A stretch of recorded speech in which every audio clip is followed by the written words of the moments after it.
Assalamualaikum warahmatullahi wabarakatuh. Perkenalkan, nama saya Nurif Atin, NIM 20411502020. Saya dari kelas Ekonomi Syariah 2, Fakultas Ekonomi dan Bisnis Islam. Di sini saya akan menanggapi video dari Bapak Dr. Abdul Wadud Nafis, LC.MEI, selaku dosen mata kuliah Ekonomi Makro Islam dengan materi tugas dan wewenang OJK atau Otoritas Jasa Keuangan. Sebelumnya, apa sih OJK itu? OJK adalah sebuah lembaga negara yang memiliki fungsi dan tugas dalam penyelenggaraan sistem pengaturan dan pengawasan terhadap industri jasa keuangan secara terintegrasi.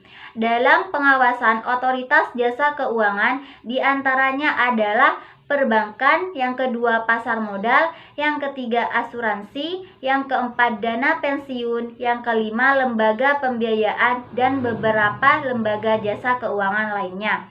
Selanjutnya, asas-asas otoritas jasa keuangan dibagi menjadi 7. Yang pertama, asas independensi, yang kedua, asas kepastian hukum, yang ketiga, asas kepentingan umum, yang keempat, asas keterbukaan, yang kelima, asas profesional, yang keenam, asas integritas, yang ketujuh, asas akuntabilitas. Selanjutnya, tugas OJK. Yang pertama, mengatur dan mengawasi kegiatan jasa keuangan baik di sektor perbankan maupun non-perbankan. Yang kedua, mengatur dan mengawasi kegiatan jasa keuangan di sektor pasar modal. Yang ketiga, mengatur dan mengawasi aktivitas jasa keuangan di sektor asuransi, dana pensiun, lembaga pembiayaan, dan lembaga keuangan lainnya. Selanjutnya, wewenang OJK dibagi menjadi 10. Yang pertama, menetapkan peraturan perundang-undangan di industri jasa keuangan. Yang kedua, membuat dan menetapkan kebijakan tentang pengawasan di industri jasa keuangan. Yang ketiga, membuat dan menetapkan kegiatan tentang pelaksanaan tugas OJK. Yang keempat, mengatur tentang tata tertib cara penetapan pengelolaan statuler di lembaga jasa keuangan. Yang kelima, mengatur tentang struktur, organisasi dan infrastruktur serta pengelolaan kekayaan dan kewajiban.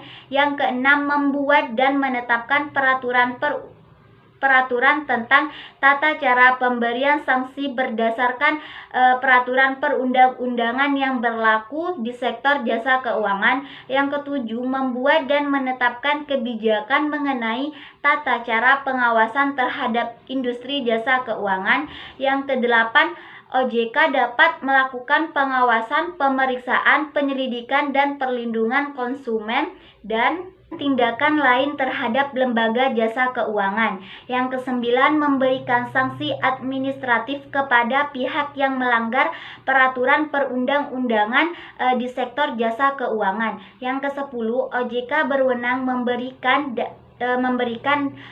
atau menetapkan atau mencabut izin usaha, pengesahan dan menetapkan lain dalam peraturan perundang-undangan di sektor jasa keuangan. Baik, itu saja yang bisa saya jelaskan. Kurang lebihnya mohon maaf. Wassalamualaikum warahmatullahi wabarakatuh.